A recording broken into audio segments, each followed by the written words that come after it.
Các bạn ơi, Giáng sinh tới rồi, các bạn đã dự định đi đâu chưa?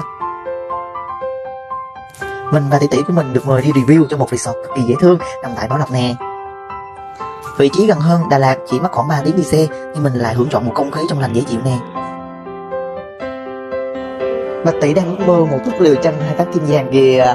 Tôi thì không nha, vui là chính, hai chị em trở về tuổi thơ liền nè.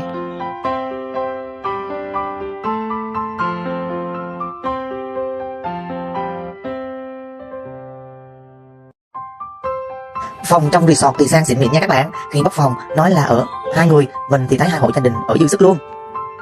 Bạch tỷ và mình được giao lưu với anh nghệ sĩ, thật là vui nè. Lê Hiền, Nguyễn Quốc Trường Thịnh, hi hi hi. Chị chủ thì vô cùng thân thiện.